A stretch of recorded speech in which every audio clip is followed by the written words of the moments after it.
Good morning. Welcome back to Simply Beautiful, Series 1, Episode 3. I don't know why I forgot them because I've obviously not done that many. But maybe it's just because it's been too long. I've not really got into a regular cadence of doing these videos yet. But I am enjoying them and I hope you are too. This one is going to be more of a chatty video. I've not got loads to show you, but I have got my notebook with me because I'm going to talk to you about starting a low buy for 2025. And I know it appears a little bit late because I'm starting in March, but you can start a low buy any time that you want to. And that's exactly what I'm doing. And I'm going to start it for a month. And the reason I'm doing it for a month is because I want to just try all the rules and see if they're working for me, and I want the flexibility to be able to change them to make doing this easier or more challenging as I need to. And that's not said in a way that's meant to be a cop-out. I just think that I see a lot of people doing low buys or no buys, and I generally feel as though if they're too restrictive or you make them such that they're not workable, then you're just not going to achieve anything with them. So I'll let you know how I get on for the month, and then we'll see if we need to tweak anything. And if we don't, then great. So I have got all my rules in my notebook and I thought I would share them with you. But actually, the first thing that I think is really important when it comes to doing things like this, because ultimately what I'm talking about here is changing habits and forming new habits. I've started with an overriding principle, and the reason I've started with an overriding principle is I feel like to get the most value out of this for me, I need a reason or an incentive as to why I'm doing this. So I'm going on honeymoon this year. We're going away for a month, so that's a long time. It's a big trip. It is an expensive trip. It's not something that we have done before. We might not ever do something this big again. And I'm fortunate enough that I have a job that allows me to pay my bills, have a reasonable lifestyle, and save a little bit. So I'm starting this from a place of privilege that I recognise, but because this is such a big trip, I can do more, I can do better with my spending, but also maximise the opportunities that we want to take when we go on our honeymoon. So you don't have to have an overriding principle or a rationale or an incentive for doing this. I personally think it's really important that you do, because on those days when you are tempted to buy something else, or you are kind of wondering what you're doing this for, or if you need to have a figure in mind so that you can make sure that you have a goal to work towards, then I think it's a good thing to have that. Let me get into the rules of what I'm allowed, some of the rules of what I'm not allowed, and then I've also come up with some things that I think are, I don't want to say silly rules, but they're not things that I will be following, and that's just based on my opinion, but I have researched my rules and taken inspiration or not from other creators. So let me dive in. Rule number 1 is that this is a reset and not a restriction. And what I mean by this is that this is a low buy and not a no buy. And I think when you're creating habits, if you restrict yourself too much or go cold turkey, you're setting yourself up to fail. And so I need to keep in the back of my mind that I'm not trying to restrict fundamentally what I do. I'm trying to be more conscious, mindful, thoughtful about why I'm spending and what I'm spending on. So hopefully that makes sense. Rule number 2, I've got a few repurchasing items that I'm allowed. So I'm allowed to repurchase makeup, skincare, and toiletries. And the reason for that is that I would buy those things anyway.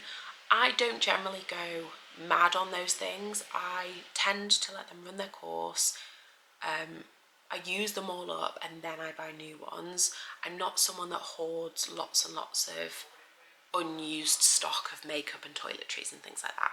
So I feel as though they are acceptable rebuys when we're talking about personal purchasing. But there are some caveats to this, just to help me create that more thoughtful mindset. So, first of all, do I have a voucher that I can use to spend?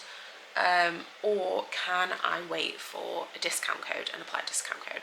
So for example, on birthdays and Christmases and things like that, I'll often get like, I don't know, Selfridges vouchers or something like that.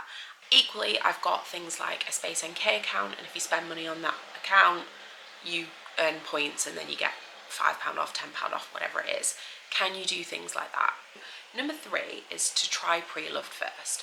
And I'm quite comfortable with trying pre-loved first. I buy things on places like Vinted. I've sold things on places like Vinted. There are some things that I wouldn't buy on Vinted. So for example, I wouldn't buy somebody else's pre-loved basics on Vinted, because when it's me, they're basics because they get worn to death until they're threadbare. So I could probably find new or nearly new things on Vinted, but I would buy certain things on there with caution. Things, however, that I absolutely would buy on Vinted or other websites, and I'll talk about this a little bit more maybe in coming weeks, but I've recently gone back to horse riding and I have one pair of joggers that fits me from years and years ago, miraculously. And so there's things that I've had to buy to get myself back in the saddle. Some of those things I would always brand new, so I bought a brand new body protector just to make sure that it's fitted to my size, and also that it meets the latest recommended safety standards. Also, I bought a hat brand new because I can only guarantee that that hat has not undergone any trauma if I buy it brand new. Having said that, I need a coat that is big enough to go over the top of my body protector. But that coat is going to get battered, it's going to get wet, muddy, covered in all sorts of rubbish at the stables. It's going to stink.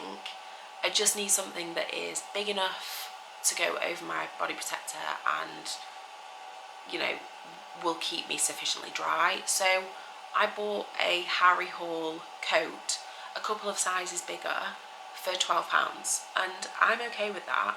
I've also got a pair of joggers on the way, and I think they cost me about £10, and they were worn but nearly new. So things like that I think are brilliant purchases to buy pre-loved. Rule number 4, homeware is allowed. So I've been relatively specific on what type of spending I'm trying to curb here, and it is personal spending. Homeware purchases I tend to take longer to push the button on, and in our home we're either slowly decorating or redecorating certain areas, and we just need little finishing touches and accessories. And so I think the fact that it normally takes us longer to buy homeware things anyway, I'm sharing the cost with my husband, and the fact that I'm trying to prioritise limiting my spending on personal things, I'm quite comfortable with therefore buying homeware. And I know to some people it might seem like I'm just redirecting the spend elsewhere, but I actually think I've got better habits and slower habits with homeware spending, and I could probably take a leaf out of my own book in that department when it then comes to clothing spending. Okay, rule number 5, experiences are allowed, but there are some caveats to this. So if I'm gonna call an experience a meal out and then go for 3 meals a week out, are they things that in future years I'm really going to think about as brilliant, unforgettable experiences? No, I'm not. So I don't mean going for meals out. I mean things that I wouldn't normally do every day or have the opportunity to do every day.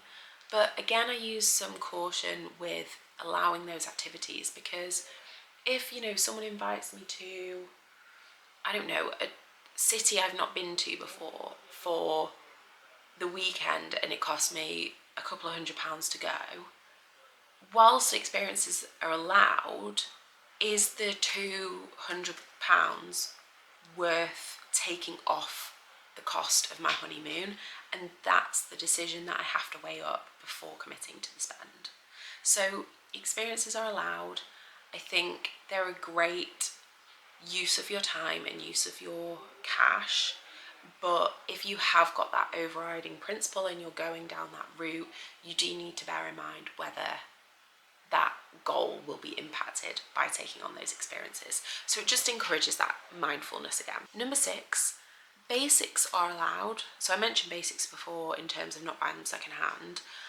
Basics are allowed, but I need to consider quality and rationalise them. So not just buying 5 new white t-shirts because I think, oh, I could do with a new crisp white t-shirt. It's, do I already have them? If I need more than one, what's the rationale? Why do I need more than one? Is it because I wear something frequently to work and need it on rotation? That sort of thing. But generally speaking, basics are okay. And again, I don't spend loads of money on basics, but I'm telling you, if I need new underwear, then I'm going to buy new underwear. And then finally on my allowed list, as part of this trial, fitness related things are allowed. What I mean by that is that a lot of my hobbies are in some shape or form fitness related. So I go horse riding, it costs me money. I go to a reformer Pilates, it costs me money. And I go to the gym and swimming as part of a package that I've got. Those things I'm not going to cut back on because they contribute towards my health and well-being, and yeah, that's just something I'm not therefore prepared to cut back on. If I need to cut back on one because doing all 3 is too much, I'm okay with that, because if I pay £60 a month for a gym membership and quit horse riding, I can just go to the gym more. So there are ways around it. Okay, should we do what's not allowed then? So on clothing, I've categorised that as one kind of overarching heading, and then I've got a few subheadings within that. So in terms of clothing, I'm not allowed to buy anything that I have already that is similar. So if I've already got a linen floral dress for spring that's midi length, I don't need another. I can't buy any clothing that I can already make an outfit from, because I don't need it again. And I also cannot have any clothing that I can't wear on my honeymoon. And what I mean by that is we're going away for a month and we're going to the USA. So just going for a month period will actually pass through quite some seasonal transitions at this time of year. And so if I can't wear it on my honeymoon, where can I wear it, is my question. And also, I know that by the time it gets to the honeymoon, there'll be new things that I want to buy, new things that I want to feel nice in. So if I'm going to start making some of those purchases now, I have to be able to make it such that I can wear it on my honeymoon. And then finally, under this category, I'm not going to buy anything that's a trend item. I'm not a trend girl anyway, but the mistake that I always make is that if I do dip into buying into trends, I can't style it. So I don't style it, so I don't wear it, and it goes to waste. So it's as simple as that, no trend purchases. Okay, the second item I'm not allowed is I'm not allowed any new beauty unless it's gifted from like friends or family, or it falls under item 2 of what I am allowed. Item 3, this is a good one actually, I really like this one. I'm not allowed to buy anything on Klarna unless I've already paid off my previous Klarna balance. God, that is a mouthful. I think we're all guilty of doing a little bit of Klarna shopping, and I think it's great.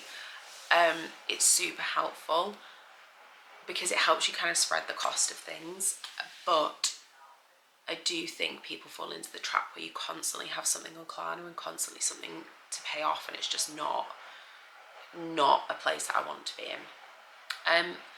So they're my not alloweds. And then I said I would touch on some rules that I think are less helpful. And so I'm not going to be adopting these.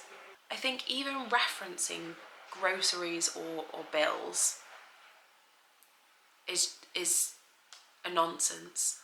They are what they are. And if you're buying an Ocado shop every week that includes, you know, random items like truffle mayo and caviar and just crap that you frankly don't need, again, I can see why that would be a relevant factor for you to consider in a low buy. But just your, you know, week to week Tesco shop, if you're not overdoing it, then I really would try and avoid cutting back on those sorts of things.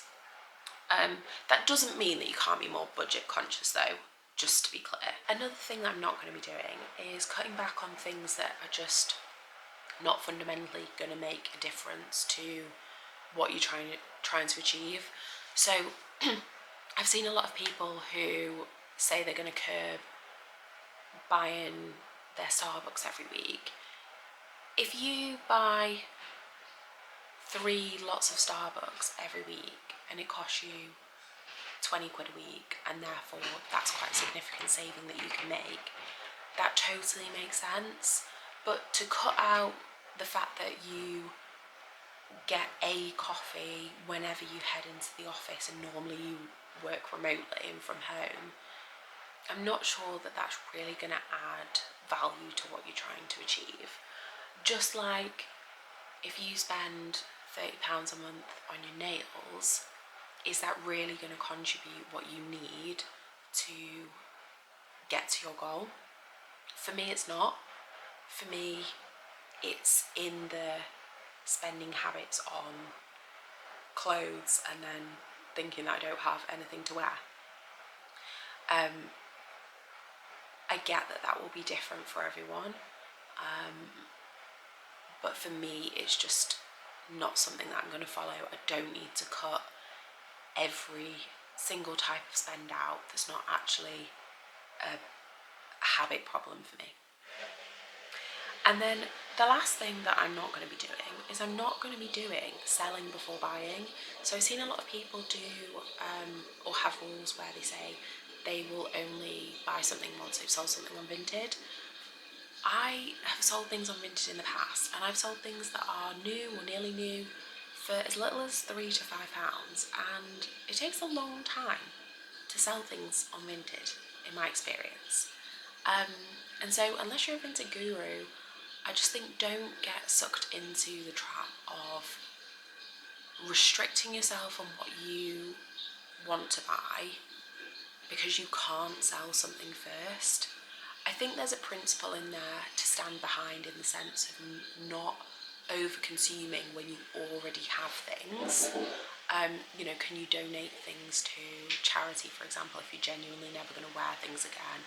Or can your clothing be recycled rather than just consume? I think a better rule would be to flip that rule on its head a little bit and say, and instead of saying, I will only buy something when I've sold something, why don't you say, if I sell something on Vinted, I will allow myself to make a treat purchase. And you can set limits on what that treat might be.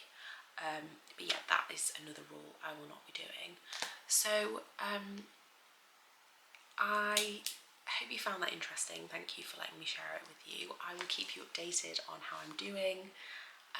I might be back to change some of the rules if they're not working for me, or if I'm not really saving the money that I want to be saving. But yeah, if you're in a low buy, let me know how you're doing too, because I find these super interesting and super fascinating, and I really want to hear more.